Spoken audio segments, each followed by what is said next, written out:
Hello, everybody. Welcome back to The Way That I See It. Let me move this microphone. There it is. Thank you so much for joining me as always. Thank you for being some of the most loyal listeners and subscribers. Like the kind of repeat listens are insane. So I'm hoping that means that the content is resonating. I'm hoping it's allowing you to feel seen, to feel heard, to know that you're not alone in whatever journey you've been on. You know, whether this year you resonated with the episodes on burnout, whether it was the episodes on the nervous system, whether it was the episodes on money, like whatever it was for you, I hope that it resonated and allowed you to feel seen, to feel heard. Because what happens when we feel seen and heard is we feel safe to be ourselves. We feel safe to be in our own life experience in that moment. And when we feel safe to be in our life experience, it also empowers us and allows us to really step into our authenticity. And so my aim and my goal is always not to be the expert, not to be that person that's like, I know everything and give you all the answers, but to allow you to know that you are human and to share my views, my opinions, my beliefs, my perceptions on things, hence why this podcast is called The Way I See It. And in the hope that by doing that, it will give you the resources, the tools, the direction, the resonance with my content that allows you to step forward into whatever your next level life goals and dreams are. So at the time of recording this, we are Sunday, the 17th of December, 2023. So got a little Christmas jumper on if you're watching a video episode, and it's very cute. It's got a dachshund that's all sequins and it says up to snow good. It's very cute, very quaint. Tesco is the one for Christmas jumpers. No, I don't make commission. No, I have no affiliate link for Tesco Christmas jumpers, but can highly recommend them. So this week's episode is all about, it's kind of part of a mini series really on what I know so far. So really sharing a recap of an experience. And I've done a few different ones on money. I've done a few things on energy. But this week I wanted to share with you what I know so far about ADHD. And what I am not is a psychotherapist. What I'm not is a psychologist. I'm not a psychiatrist. I'm not a mental health practitioner. I am very much a personal development, mindset, and growth coach. And so when I speak about this, I'm speaking from deeply personal experience, personal research, personal knowledge, personal perception of the system, how things work, seeing this not just from my perception, but that of my family. So pretty much all five of us, so mum, dad, and the three kids, we've all got it and didn't know. So I'm going to be sharing some of that with you to give you a bit of insight. And I think more than anything, what I want you to know is that your diagnosis or non-diagnosis, if you feel this is relevant or resonates with you, it's not something you need to label yourself. Like, so I think for a long time, I rejected the notion that I was ADHD. In fact, I know I rejected it because of the stereotypical perception of what an ADHD child looks like and what an ADHD adult looks like. And I am neither of those things. But here's the challenge. You can still have ADHD and you can still create success. You can have ADHD and you can be highly strung and highly sensitive and high performer.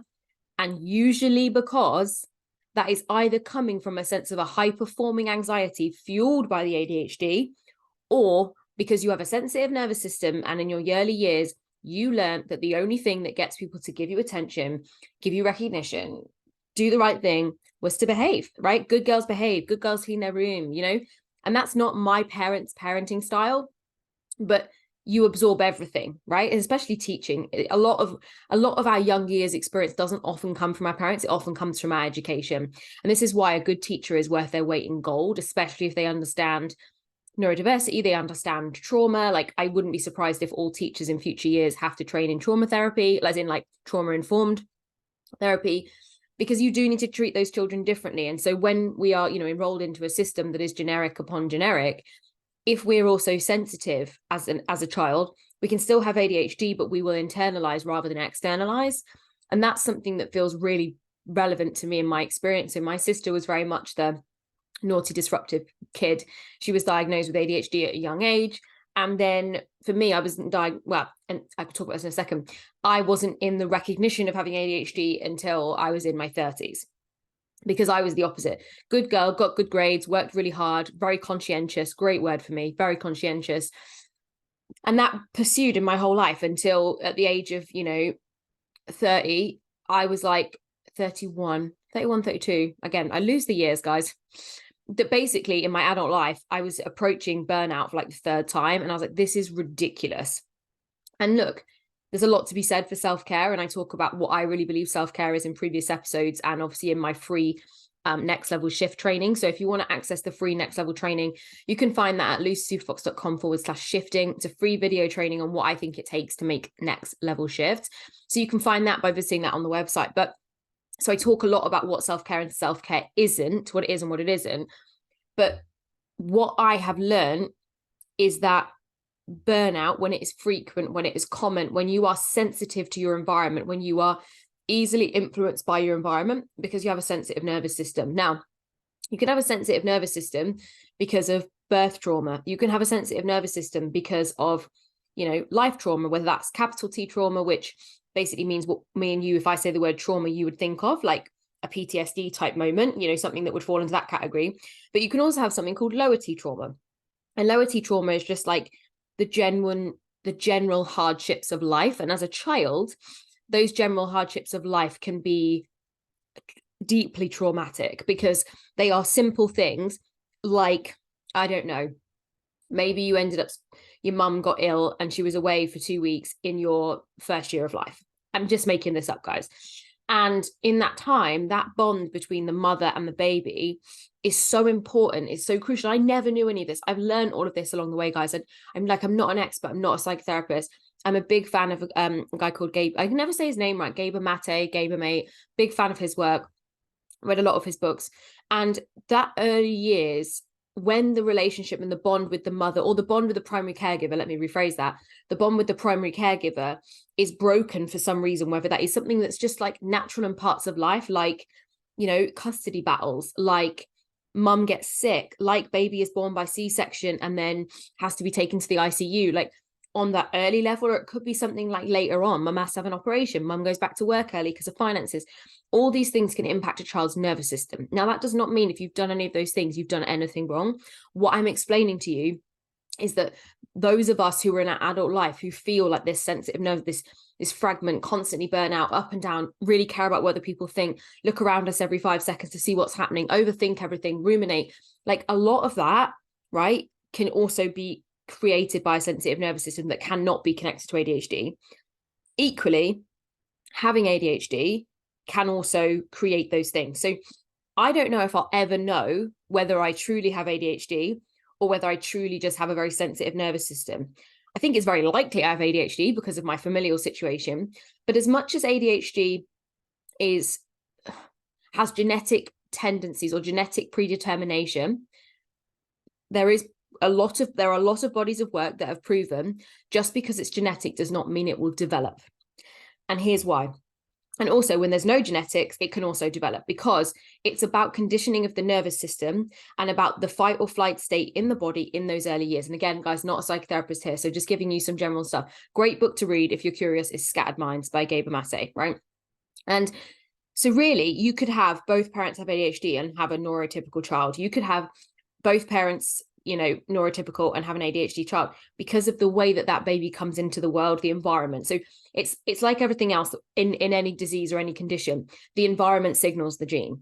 So you can have the gene, but until the environment signals the gene, there is no activation. I hope that makes sense. I know they sound like big words, but if you just think about it this way, when the environment signals the gene, you need the environment to signal the gene. The gene, because it exists, does not act on its own accord. It acts based on stimulation from its environment. So our upbringing is our environment. So for me personally, you would never have known I had ADHD. I was always a very sensitive child. I mean, looking back at some videos, my brother and sister for my recent wedding made like a video of my life. It was absolutely beautiful. And there are some clips of me as a young child. I'm like, how did you not know I had ADHD? Because actually I've presented quite a lot of like highly strong emotions. I've presented quite a lot of reactivity. Like I'm actually presenting really obviously, but I deeply think because you also then have familial dynamics around younger daughter, younger one for my sister, she was just a bit more crazy. It kind of drew attention away from mine. And also I'm come from a performer and a theatrical family. So, naturally we were all quite dramatic, right? A lot of performers have ADHD, side note. And so I basically went through my whole life being this person who conditioned her nervous system to believe that unless I was the best, unless I was succeeding, unless I was the smartest, unless I was the best in the room, basically, is a good way to generalize it, that and this is what my body's told me, right, is I wasn't safe. I wasn't going, oh, if I'm not the best, I'm not safe. Like, our subconscious mind doesn't say words, right? Our body doesn't understand things cognitively, it understands things thematically. So potentially it was something so simple as I answered and I don't remember this, I'm just giving you an example. I could have answered a question in class as a child, got it wrong, felt shame. Shame is the antithesis of joy, right? It's the worst feeling. Shame is right down there. I think I did a whole podcast episode on shame. And when you feel shame, you will do whatever you can to not feel shame again, especially when you have a sensitive nervous system. Shame is a big part of how trauma, central nervous system dysregulation, and how ADHD is environmentally signaled in children. Because if we create shame in the child really early, that feeling, again, no scientist here. How do I describe this? So our chemical messengers in our body are heavily influenced by our emotions and vice versa. So for example, a lot of our happy hormones obviously make us feel happy, but also happiness signals happy hormones, right? So our early years, I'm going to talk about more generally, experience is heavily influenced by our environment, heavily influenced by what we go through. And this is why when you meet those parents who are obsessed with everything their kids do at school and whether or not it's the right school and whether or not having the right support, this is why. Because those parents actually understand that what happens in those first 7 years of that kid's life is having a dramatic impact on who they end up as an adult, massively. So you can have a kid, I'm so sorry, I think I'm getting a cold. You can have a kid that is, really struggling in school, but feel really supported emotionally and not feel shame that they're not good enough. And you can have a kid that's really thriving in school and the grades are great and we're celebrating that, but deep down they're absolutely terrified that if they don't get an A, that they're fucking useless and they're shit and they're not loved and they're not seen and they're not cared about. And you honestly, as a parent, I'm not a parent, but I don't think you'll ever know. That's the truth. I don't think my parents would have ever known that I felt like that. Not because they didn't care about me. My parents were so loving, but because I genuinely think I made it look so fucking easy. Because that's also what ADHD gives you the power to do, right? It gives you the power to create some amazing things. And again, I'm not here to give you the list of what ADHD is and what it is, and I'm here to talk to you about my experience.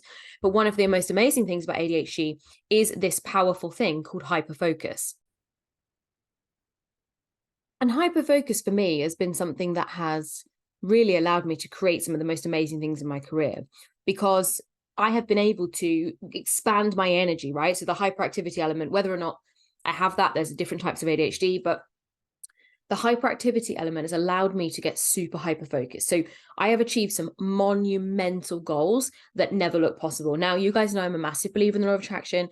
I believe we're supported by something bigger than us. You guys know that I think that.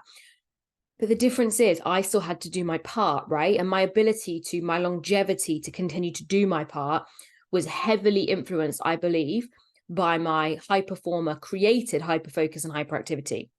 So all I've learned to do is channel that hyperactivity into achievement. Now, that was fine when I felt satisfied with my achievements. The truth is I've never felt satisfied with my achievements until recently. When I reconciled some of my core wounds, I've reconciled some of my, deep wounds is the only word I've got for you guys. They're definitely not limiting beliefs.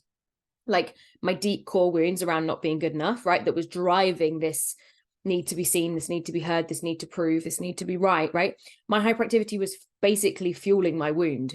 And so the problem was, as I was pursuing these things in the hope that when I got there, I would suddenly feel good enough, I can tell you that as someone who has achieved some pretty fucking epic shit, I felt no fucking different. And actually I felt worse, because it was almost like I had farther to fall from. Like I set the expectation that I was here, you're not watching a video, like high up, basically 100. And actually I felt like I was 25. That was a fucking far way to fall publicly, right? And when we have shame triggers, which a lot of us with core wounds do, in fact, everyone's got a core wound, guys. So don't believe you're above this shit. Just be the person that's willing to look at it, right? That for me is, if I don't believe I'm good enough, then shame is my nemesis. Because if I experience shame from an experience, then that is really visceral to me. And so what started to happen is I started to really look at this. I started to really analyze why I never felt good enough, even though I was achieving things that a lot of people don't achieve. And even when a lot of people do achieve them, they seemed to be happier about it than I was, or seemed to be satisfied or in joy or in abundance. And the irony is, from those states, guys, we keep anything. But if we don't actually become the person who is the thing, like they feel the joy in the moment, they don't just know they're successful, they deeply are a successful person. Like if we don't step into that and feel worthy of that, right? And this is where core wounds trip people up all the time. They can cognitively know that they're good enough. So you can be like, I'm good enough because I did the work, or I'm good enough because, you know, I hear competitors say this all the time with competing. They're like, but I worked really hard. I trained every day. I did the diet. Yeah. And so did everybody else, but only one person can win.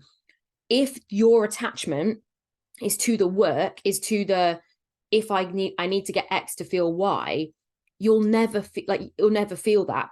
The joy and satisfaction must come from the process and the work and the who you're becoming in the process. And mine wasn't about that. Mine was definitely about stuff, things, achievement, arrival, because I had this concept in my head that when I got to X, I would be good enough. And because of the fact that I have a sensitive nervous system, in any moment where I did not feel good enough, and at the point where like I said, I felt I had further to fall in business and in life and whatever, that my nervous system started to really fucking show me that I was sensitive. And so what started to happen was crazy physiological symptoms. What started to happen was just extreme exhaustion, extreme mood swings.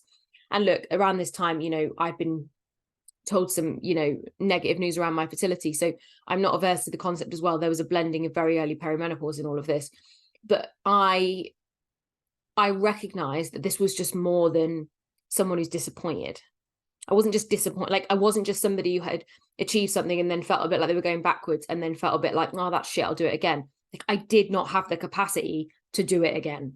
I was like, I don't have the capacity to do any of this shit.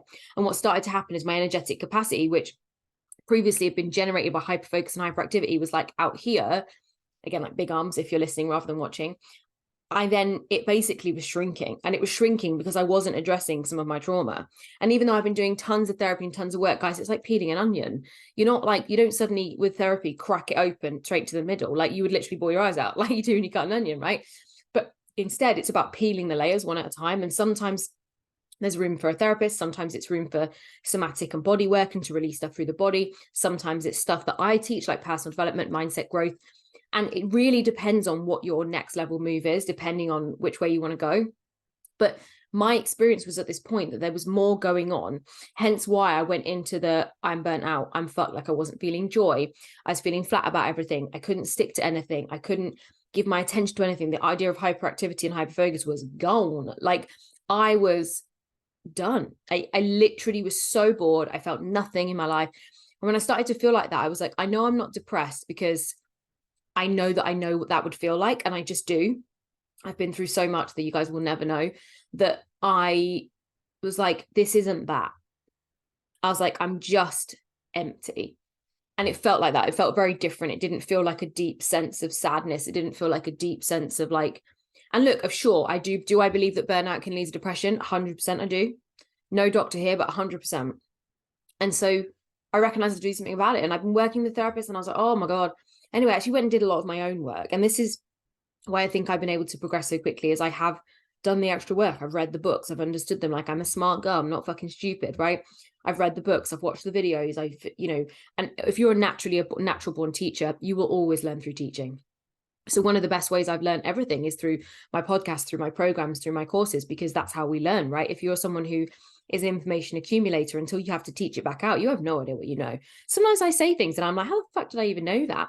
Again, you see what's happening here. So you see, it's obvious now I have ADHD because my brain's going ping to the left, ping to the right, ping to the top, and we're back in the room. And so that disappeared. And that's how I knew that something more was going on. So then as I was investigating burnout and I was starting to do some of my somatic work, and I generally take care of my gut health and the kind of fundamentals that I talk about on other episodes. But I generally do all that, but I just invested in it more. And I just invested in doing this work and processing. And it was during this kind of process, I was like, why do I have a sensitive nervous system? And one of the biggest reasons for a sensitive nervous system is either early childhood trauma, again, doesn't have to be these big traumatic moments, and or neurodiversity. So that's how my diagnosis and non-diagnosis came to be. You know, I did not go and get formally diagnosed. I say this all the time. I do not want to medicate, not because I believe there's anything wrong with medicating, but because I genuinely at this time do not feel called to do that. I feel like I have enough I feel like I'm regulated enough that my life works. And I feel, and one of the biggest things that helped me, and I haven't talked about this at great length, but I'll talk about it now. One of the biggest things that I did to help me regulate in those early stages of burnout, I don't use it now, but I did for over 6 months, was I microdosed magic mushrooms, because they hold a lot of properties that are great for balancing the mood, shifting the energy, helping the nervous system. And look, is it legal in the UK? No, it's fucking not, right?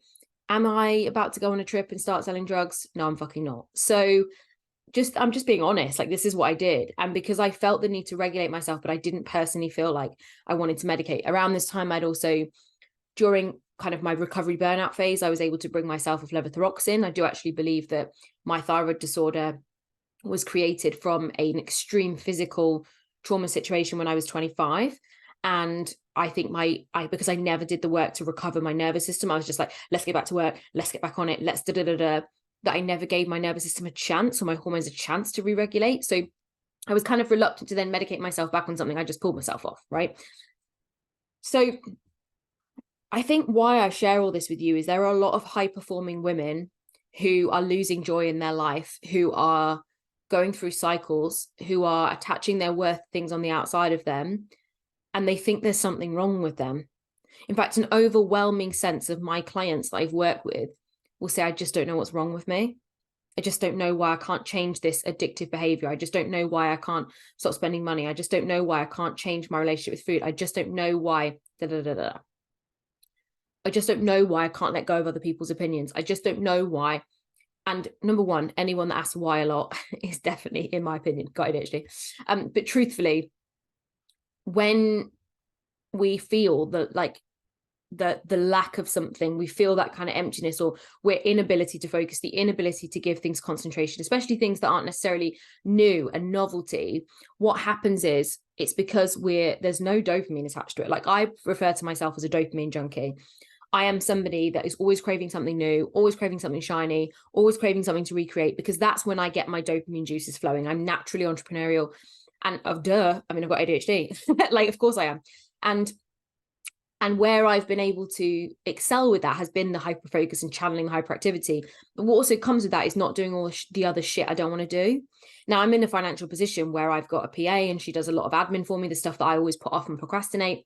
But there are parts of my business I still do myself, and probably always will. And a big part of that is because I believe that if I remove all the things from myself other than things I want to do, eventually there'll be nothing left. And that's because novelty is my best friend. I would always rather do something new than something I've done 100 times, right? And if I do want to do something I've done 100 times, like this podcast, I mean, guys, we're on like 140 episodes. How freaking wild is that? So if you just discovered this one, make sure to work your way back through the library. But I do this because I'm talking about new things every week. Does that make sense? So it's kind of new. And I think that's the challenge, is sometimes a lot of like life is masked by the generic symptoms of ADHD online. If I actually Googled it just to prove a point. What is the problem list for ADHD? Short attention span, especially for non-preferred tasks, hyperactivity, which may be physical, verbal, or emotional, and impulsivity, which may manifest as recklessness, fidgeting, or restlessness. I don't have fidgeting or restlessness. I occasionally one day a month can't sit still, but it's more because I'm not comfy and I just can't get comfy in my own body. I've never been reckless other than something like on a night out once in a blue moon. I'm actually a very logical person. And I do get short attention span, but it's because it's fucking boring and I'm also human. And like I said, that hyperactivity does appear in verbal, but normally it just appears in hyperfocus. So what people need to know is that because we don't look like a 7-year-old boy throwing things at the teacher and throwing things off the wall, that sometimes we assume that's not our problem, or it's not what's wrong with us. And I'm not saying anything is wrong with you. And the answer is, there is no answer other than you can go and get a diagnosis. But here is my opinion on that. And this is a very personal opinion. You do not need a diagnosis to change your fucking life. You don't. Why is it that we always wait for a fucking diagnosis to change our life? The reason I believe some people do is because medication is required. Totally get that. That makes total sense. That's a paper box ticking exercise, right? You do not need a diagnosis to decide that you can make the changes, that if you have ADHD, if you have a sensitive nervous system, if you are burnt out, you can do all of those things without a doctor. The system has created that we only rely on if we've been given a label. It's the only thing that can change. We get to change.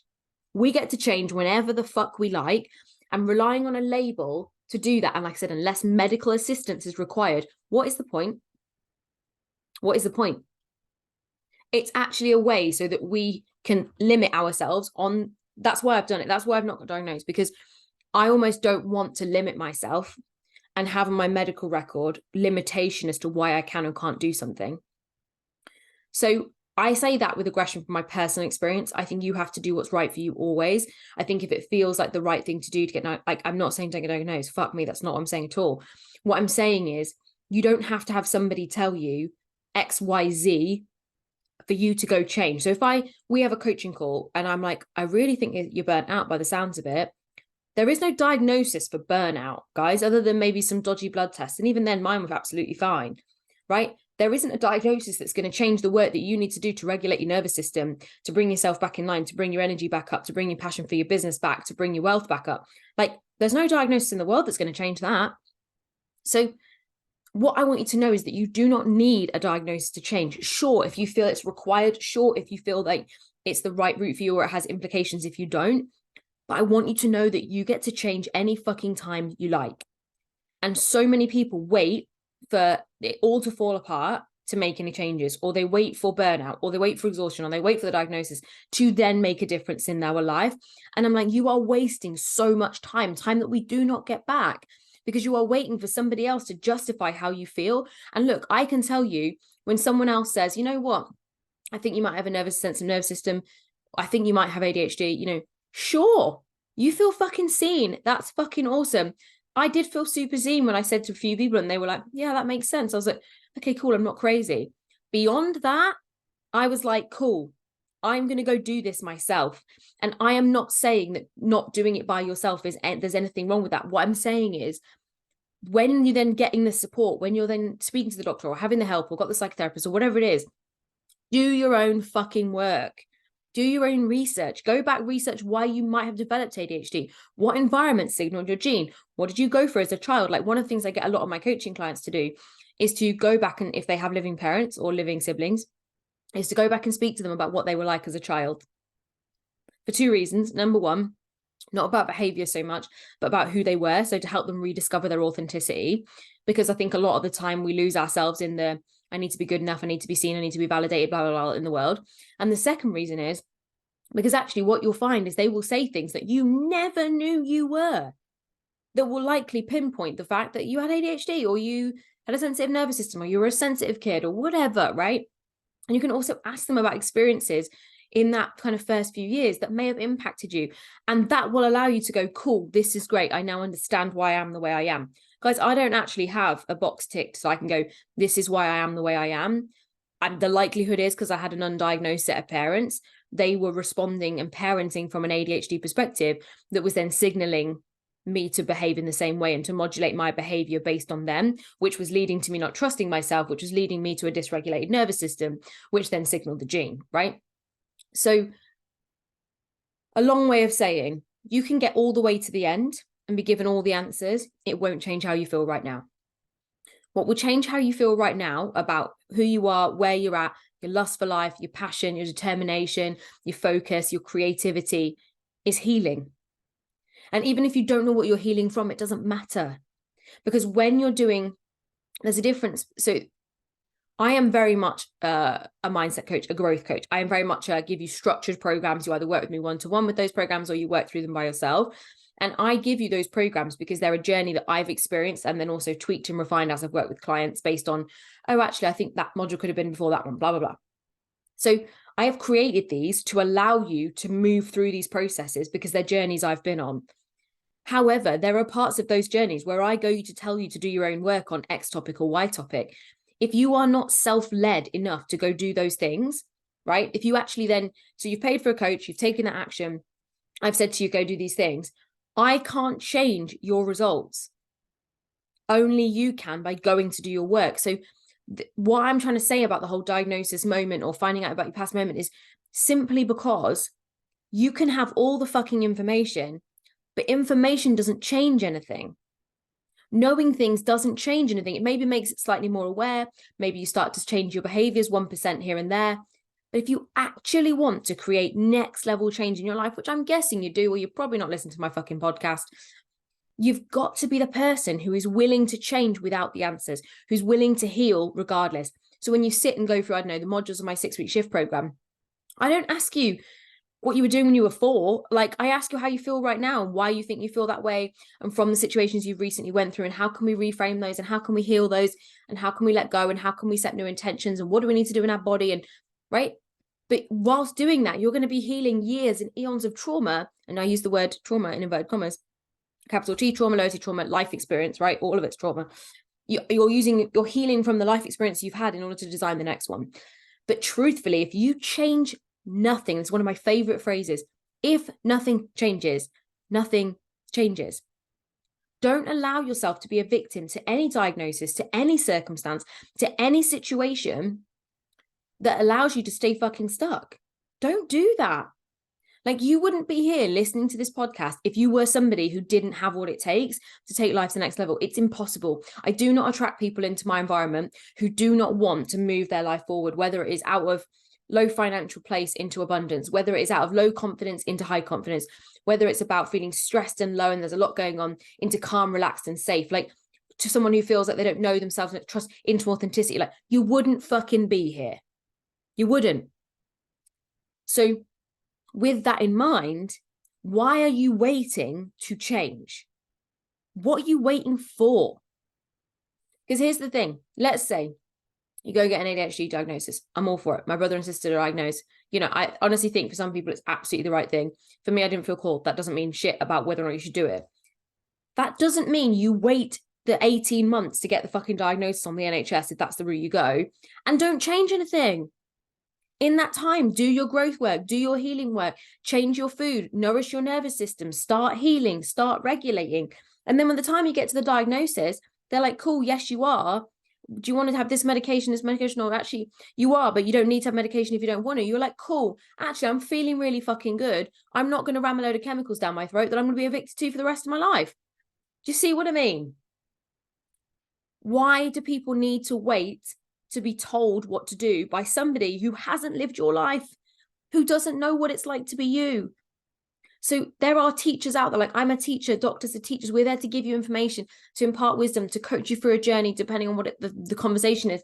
But you are the only one that implements the changes.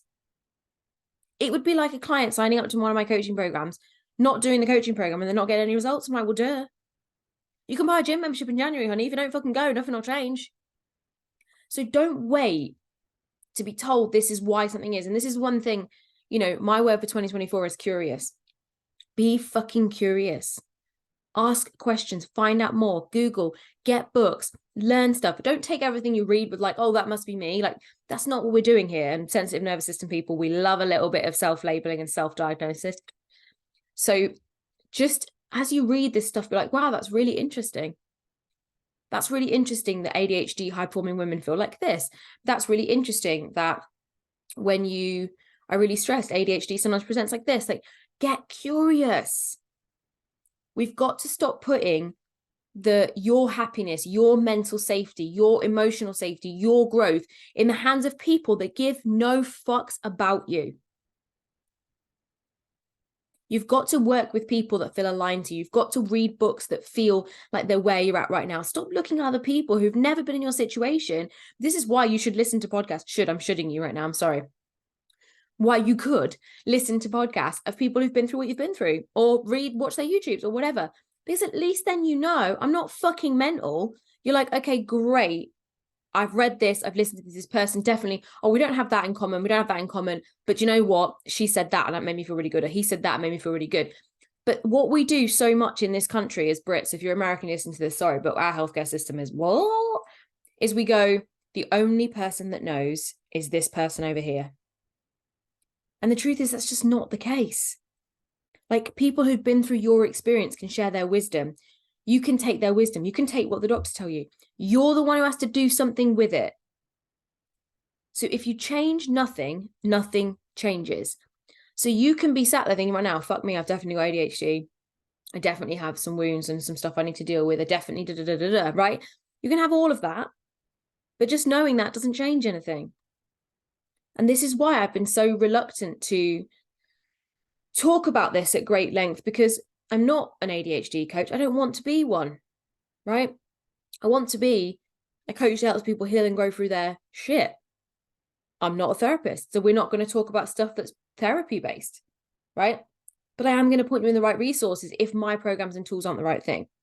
And so I think what you've got to get to is knowing that your autonomy, your self-autonomy, is the only thing that will allow you to move forward, and that giving your power away to anyone and everything else is the fastest way to feeling unsatisfied. And as somebody, if you do have ADHD, the thrill of the chase, the thrill of hyperfocus, the thrill of feeling something amazing, that will go when you give all your power away. You'll never feel that again. But bringing your power back to yourself is about healing. It's about regulation. It's about nourishment. It's about self-empowerment. It's about doing the thing you said you were going to do. And that doesn't mean ticking your boxes on some business bullshit every day. It means doing your inner work to know that you're fucking good enough, because you are. And from that place, from that inner worth, that real deep inner worth, then stepping forward and making the next level move on your life, on your business, on your money and relationship, whatever it is. So really, there's a lot of things I know about me and ADHD. One of them is that I don't want to change it. I like the fact that I have these things. And what I have learned instead is that I value feeling regulated. My sleep is my number one. Like, I didn't sleep well last night, had a 2-hour nap before I filmed this podcast, because I value my sleep. I value feeling regulated. So by doing all the base level stuff, and I talk about this in my podcast called What I Know So Far Energy, by doing the four, like doing my 4 pillars, getting my fresh air, my hydration, my sleep, my quality nutrition, looking after my gut health, regulating my nervous system through somatic work, processing my inner work, doing my daily personal development, and then doing what I love. So teaching my clients to do the same thing. I then am doing all my side of the street. I'm keeping my side of the street nice and clean, doing all the things. So as and when then I have a surge of, excitement or hyperfocus, I can run with it. And as and when I go through a period where I don't have that and I'm a bit distracted and I'm like, cool, what's been going on this week that's led me to feeling like this physiologically? Or what experience has triggered a trauma wound that's led me to feel like this somatically, right? And so that's where doing our own work is so fucking important. And when you give your power away to waiting on a wait list for 18 months and don't change anything, don't do all the things you can do for yourself in the meantime, you are missing a trick. So I would highly recommend, if you've listened to this and resonated in any way, I would go check out my free video training at lucysuperfox.com/shifting. I talk a lot about the nervous system in there. I talk about what it takes to heal, what it takes to to grow. There are 2 programs open for enrollment right now.